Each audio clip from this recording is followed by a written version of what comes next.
Welcome to this Arnold Clifford tutorial on the Russian join. This video is part of our Confident Knitting series, 12 patterns to teach you 12 new techniques from the world's best knitting designers. Today's tutorial will show you how to join together two yarns using the Russian join. This method is used in Emily K. Williams's beautiful Findhorn Wrap, and it's really handy for joining yarns together that won't felt. For yarns that do felt, I'd recommend splicing them together, and I'll leave a link for how to do that in the notes for this tutorial. The Russian join is helpful though because it works well for superwash yarns and it minimises the number of ends you have to weave in at the end of a project. There are of course lots of alternative options for dealing with your ends in a project like this, and the Russian join is just one option that we're showing you today. I'm working on a mini version of the Findhorn Wrap in a double knit yarn to make it easier for you to see what's going on. So the number of stitches and rows aren't correct, but the process is very much the same. I'm going to use a locking stitch marker to show me the point at which I want the yarns to change colour. You can also use a pin. I find a stitch marker handy. And you're going to want a nice sharp needle with an eye that's big enough for your yarn to go through. So I'm using a Sashiko embroidery needle here, but obviously you can use whichever type of needle you prefer, but it needs to be sharp and have a good sized eye. So the first task is to work until you've got 6 stitches remaining before your colour change.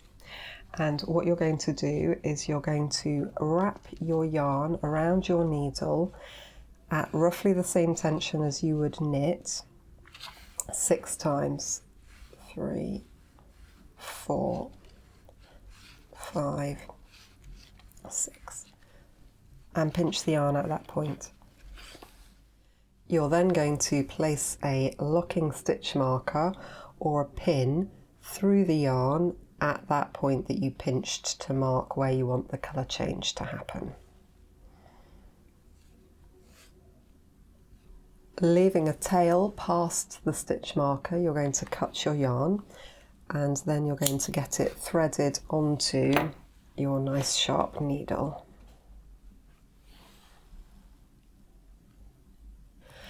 You're now going to use your sharp needle to thread your yarn back down the middle of your yarn to make a little loop at the point where you marked with the stitch marker. And you might find it easier to remove the stitch marker as you do this, but you're basically looking to sew right back down through the plies of your yarn. And you want to do that for a good centimetre or a couple of centimetres. Definitely go a little way.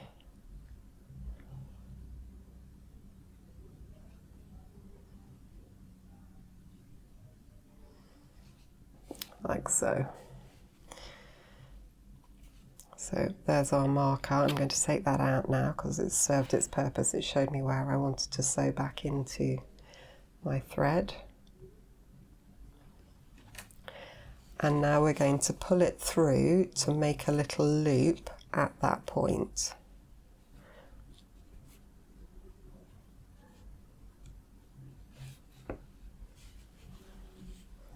Don't lose your end, whatever you do. There we go, so we've got a little loop there. I've left it a reasonable size for the moment so that you can see what's happening. The next job is to thread your new yarn onto your same sharp needle, and you're now going to take it up through the little loop you've made, and you're going to make 2 interlocking loops in the same way. So you're then going to sew back down the middle of your new yarn. It doesn't matter too much at what point on the new yarn you do this, but you want to have enough so that you've got a good overlapping tail section.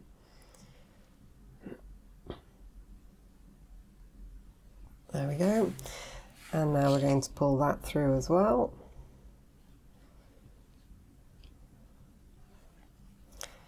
Pull the tail through. And now we've got two rather messy ends of yarn that are looped through each other. But if we smooth this one along, and we can now pull on the tail of our old yarn gently to just tighten up that loop.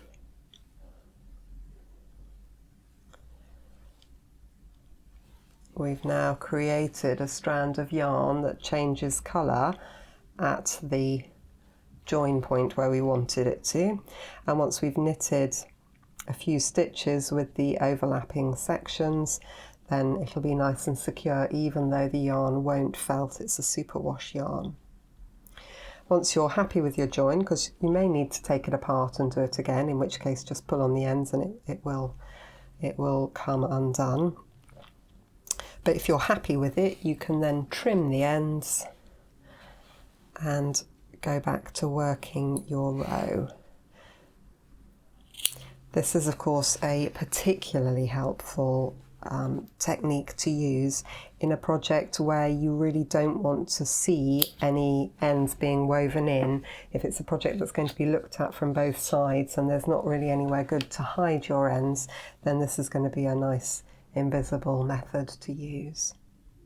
With our Russian join complete, we can now go back to our knitting and work our last 6 stitches in pattern as we've been directed.